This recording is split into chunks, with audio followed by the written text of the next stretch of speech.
Okay, so if you can't do these variations of a reverse step up without pain, then this video is for you. Okay, if you can't do this, or if you can't float the heel and do it that way, or if you can't do this without experiencing pain, then this video might help you find a way to unlock this ability. But if you can do these, then there's already a really awesome video. It's gonna have way more energy. It's gonna have way more views. It's gonna be way better because it's got the knees over toes guy and he's breaking these three down. And he's really who pioneered these exercises. So go give that video some love if you feel like you can do these exercises.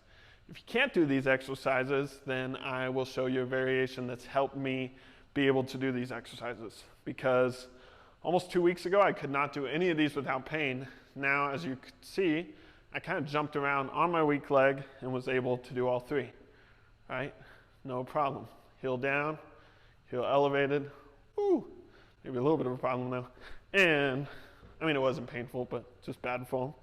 And I can do that one, okay? Easy peasy.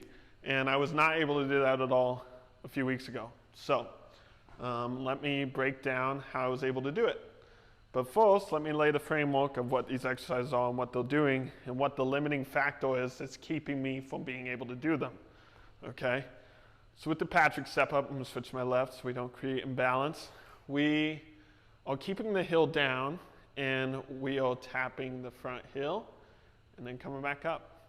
And really what we're trying to do is load that ankle range of motion as much as we can and build up the tolerance and resistance to this movement pattern, because usually that might tick a lot of people off. The reason that exercise is important is when you run out of ankle range of motion in sport, Ben explained this in his video by the way, the knee will buckle in and then that's usually when the ACL goes, because we're trying to compensate for not having that ankle range of motion by bouncing inward, right? So if I land and I have ankle range of motion, then I don't have to buckle in. If I'm running up the field, I did this 3 different times, and I cut, and I don't have that ankle range of motion, then I dip and bust my ACL, right? When I go to bounce out of that. So I did that 3 different times. So ankle range of motion, doing my Nordics, all those things are super important to bulletproof the ACL. But this is ground zero, is that Patrick step up. Now, when your ankle's good, we jump on here and we shift the focus onto the knee, the patella and the quad tendons, and we're doing severe loading, right, like that, and then coming back up. And we're taking the ankle out of the equation and shifting it in the knee. When we get strong there, sorry to blow past that, that exercise is amazing. We will do the Peterson step up. And this is really the king of the reverse step ups, as Ben likes to call it, where you float the heel and then come back up. So float the heel, come back up. Now we get to take what we worked on with the Patrick and the Poliquin variation and really dig into the ankle, the soleus, and the knee very, very well.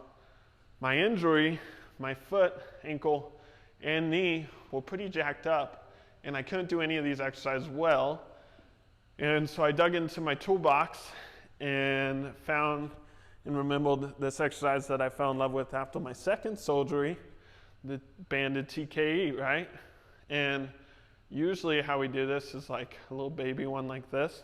But what I wanted to do is load that Achilles tendon and that quad tendon and support myself with the better leg and then pull and squeeze that quad muscle. So now I kind of get a skip ahead in ways to the Peterson variation and dig into the ankle and then dig into the knee, right? And I get strengthened on both ends. And what that has allowed, doing a ton of these, going back to my roots, is now I'm able to do those without pain. Also, once I started doing those well, and I could get about 20 on each side, 5 times 100 before my workouts, then I incorporated them into my workouts and started doing basically a level 0 Patrick step up with a TKE band, right? So I could really dig into that range of motion, Try to keep that knee in line, which the band kind of helps do. And it supports that knee a little bit on the side to side. And so anyways, love this variation. It's helped me a ton. You start with both legs, digging into the ankle range, and then squeezing the quads at the top, and then switch sides, obviously. And then immediately, if possible, progress to a single leg variation like that. If you have any questions, please let me know. If you need help with your knees in person, I would be happy to help you, or your ankles, shoulders, anything like that. If you need help online, then go to the Knees Over Toes guy, and he will show you what to do. Say hello, Damien, for interrupting the end of the video. Just kidding, this is my massage therapist and my friend, and he's gonna massage me now. So anyways, bye guys.